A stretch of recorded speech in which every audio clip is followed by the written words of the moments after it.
So Treyarch have just given us the launch guide for Black Ops 6 Zombies, telling us everything about what's going to be available day one, the changes that they have made ready for launch, including the touch-ups to the HUD and new settings, updates they've done to both maps, Liberty Falls and Terminus, all of the augments and gobblegums that are going to be available at launch, along with every lethal, tactical, support item, and much more. So let's go ahead and dig into the blog. We know we are getting 2 round-based maps at launch. They also reconfirm a 3rd map arriving before the end of the year. So by the time we've done everything there is to do on Terminus and Liberty Falls, we will have the 3rd round-based Zombies map. Let's start off with the controversial and interesting stuff then, the updates they've done to Liberty Falls. Treyarch said since the debut of early gameplay footage at COD Next back in August, the Zombies team at Treyarch has continued to iterate on the look, feel and sound of Liberty Falls to crank up the map's creepiness factor. Heading into launch, players can expect a moodier visual tone to the map, along with gorier set dressings and new environmental audio to more intensely reflect the chaos of a very recent dimensional breach. Additional atmospheric elements related to the map's main quest will also be present throughout Liberty Falls as players begin to solve the mysteries waiting for them in the wake of the undead incursion. They've provided 2 images here. It looks like they've changed the setting of the map from bright daytime to a more moodier, cloudier feeling. The sky to me looks more grey, and on the second image there is a purple cloud in the background, which we can guess has something to do with the Dark Ether. That could be an element related to the main Easter egg, or that just might be something you'll see as you're playing the map regularly as well. Either way, they've touched up the atmosphere in Liberty Falls to, as they describe it, make it more moodier. Now, the big one which everybody's interested in are the touch-ups they've done to the HUD. Everybody hates the HUD in Black Ops 6 Zombies. This has been a problem ever since Black Ops 4 really, and especially in Black Ops Cold War and then Vanguard and then Modern Warfare 3 Zombies. The HUD in this mode just looked too much like it belonged in multiplayer. It really could have been an MP HUD. All the community was asking for was some unique Zombies elements to be added to it, and well, it looks like Treyarch have made some touch-ups. So they say the UI team has also continued to update the game's modular HUD, touching up some of these zombie-specific elements that can appear across most HUD preset options, as well as adding new settings. So they've now added character portraits to the lower left corner of the screen. Remember, you can change the HUD to however you want. You can even get rid of the HUD altogether, but as the default HUD, these are the changes that Treyarch have made. So they've now added a picture of the character you're playing as down the bottom left, which instantly looks better. General alignment and colour adjustments have also been made across the entire HUD. Perk icons are now positioned closer together. Zombie-specific widgets have been added for certain in-game actions. In-game gobblegum reward animations have been added, and they've also included a visibility slider that allows players to fine-tune or completely disable additional HUD elements, including score feeds, medals and notifications, minimap opacity, weapons and equipment information, and more. So basically, everything that you see appear on screen in a game of zombies, anything that pops up from damage counters to points numbers, rewards, medals that you earn, you can either totally disable altogether, or you can keep on screen and just lower the opacity. So you can have it at like 50%, meaning it won't be at full brightness and you can sort of see through it so that it's not as imposing, but you've still got it on your screen to use. I generally think this is a really good option. It might be the best out of the bunch, to be fair, because I'll admit the minimap is super useful in zombies, but it can take away the immersion. So if I now have the option to make it less visible, but it's still there if I really want to see it, if I squint, that's a good addition. So just looking at the HUD, I think this is a lot better. You could argue there were still some smaller things that could have been added just to zombify it. For example, on Black Ops 3 we had the light bulb right here. You know, something like this just placed on the screen instead of plain regular boxes like this would have been cooler, or at least an option to do that. But the HUD does look better. I think the biggest difference to me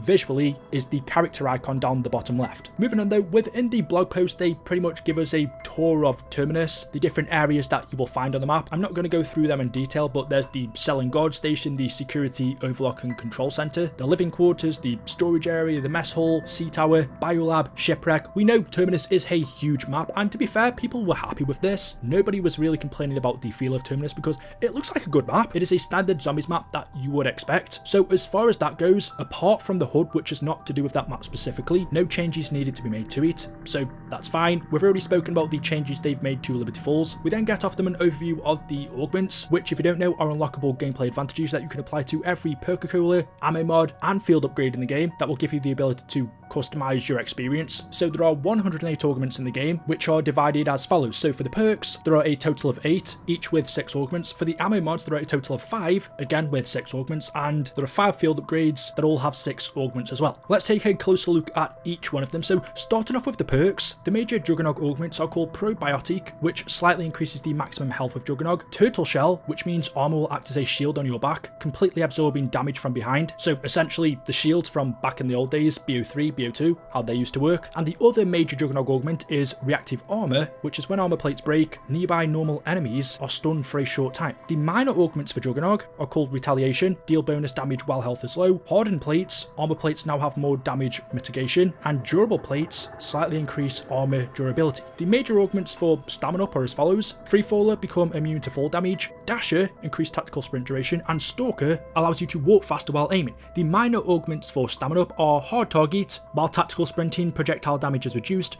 Quarterback, use equipment while sprinting, and Hot Foot, gain a speed boost after your equipment kills an enemy. The major augments for Speed Cola are Supercharged, which means field upgrades will recharge a bit faster, Classic Formula, where your reload speed is even faster, or Phantom Reload, weapon magazines are slowly refilled over time. And the minor augments, Speedy Roulette, the mystery box settles much faster, Quick Swap, swap weapons faster, and Fast Pitcher, deploy equipment faster. The major ones for Deadshot Daiquiri are Deadhead, you get a further increase in critical damage, Dead First, deal double critical damage if an enemy is at full health, and Dead Again, which means critical hits have a chance of adding a bullet to your magazine. And the minor augments for Deadshot are Dead Break, which increases damage to armor pieces, Dead Draw, reduce hit fire spread, and Dead Set, reduce gun movement while performing advanced movements. We then have Quick Revive. The major augments for this are EMT, reviving an ally allows them to keep all of the perks on their bleed out bar. Equivalent Exchange, killing an enemy while down will revive you and remove Quick Revive. This can be done up to 3 times. And Dying Wish, on lethal damage, become immune to all damage for 2 seconds and keep 1 health. Quick Revive is removed on use. And then the minor augments for Quick Revive are Swift Recovery, reviving an ally increases both of your movement speeds for a short time, Karmic Return, reviving an ally heals you to full health, and Slow Death, which increases your time on last stand. We then have Elemental Pop. The major augments are Citrus Focus. If a weapon has an ammo mod applied, Elemental Pop will only activate that one. Imperil Peach, enemies that hit you have a chance to trigger a random ammo mod. And Electric Cherry, reloading creates an electric damage discharge that damages and stuns nearby normal enemies. The emptier the magazine, the stronger the damage. So I think that one basically confirms we aren't getting Electric Cherry in BO6 Zombies. And then the minor augments for Elemental Pop are Vulnerabine, slightly increase enemy elemental weakness damage, Pineapple Blast, equipment can also trigger a random ammo mod,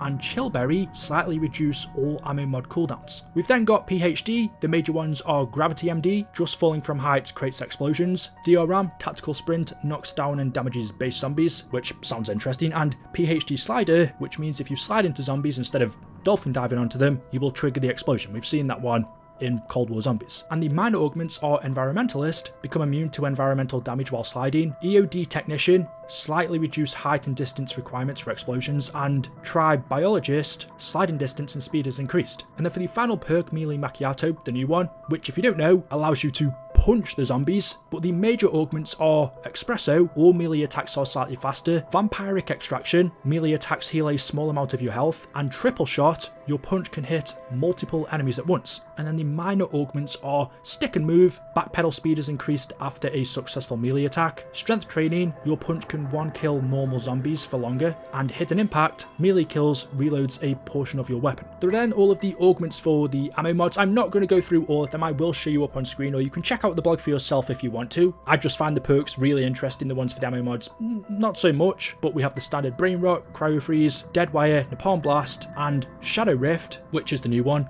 All can be upgraded in 6 different ways, and the same applies to the field upgrades, where we have Energy Mine, Frenzied Guard, Dark Flare, Healing Aura, and Ether Shroud, with their own upgrades as well. Of course, loadouts are also returning to zombies, something that a lot of people actually didn't want to come back from Black Ops Cold War or Vanguard or MW3. People just wanted the classic zombies where you start off with your pistol and then build your way up buying wall weapons or mystery box weapons. But loadouts are returning. As far as I can tell, there's not really any changes, besides from the fact that we now have gobblegums. So essentially, just in case you don't know how it works, you choose your weapon, so your primary or secondary, from an assault rifle to SMG, shotgun, LMG, marksman rifle, sniper, pistol or launcher. You then choose your close quarter weapon, which is your melee, your field upgrade, your tactical equipment, your lethal, and your gobblegun packs as well. And all of that you'll start off in the game with on round 1. The tacticals available in the game are the concussion, smokes, stim shots, decoys, shot charge, symbol monkeys, and the Casmirs, which are essentially the small Gersh device. The lethals are the frag, sticky grenade, C4, thermo grenade, impact grenade, molotov, blast trap, and the combat axe. For the support equipment in zombies, the things that you can craft off the crafting table that you'll be able to spend your salvage on are the armor plates, RCXD, the LDBR, Hellstorm, sentry gun, mangler cannon, chopper gunner, mutant injection, and the self revive, along with all of the available gobblegums. These are them up on screen now. Again, I'm not going to go through them. There's a load of new ones there and a load of old ones as well, and what they do, from epic rarity to just standard to legendary gobblegums, ultra gobblegums, and whimsical gobblegums. So there we go. As always, hopefully you've enjoyed the video today. Check out the blog for yourself. What do you think of these changes? There'll be a lot more to come, so make sure you are subscribed, drop a like rating, and I'll see you guys in the next one. Until then, goodbye.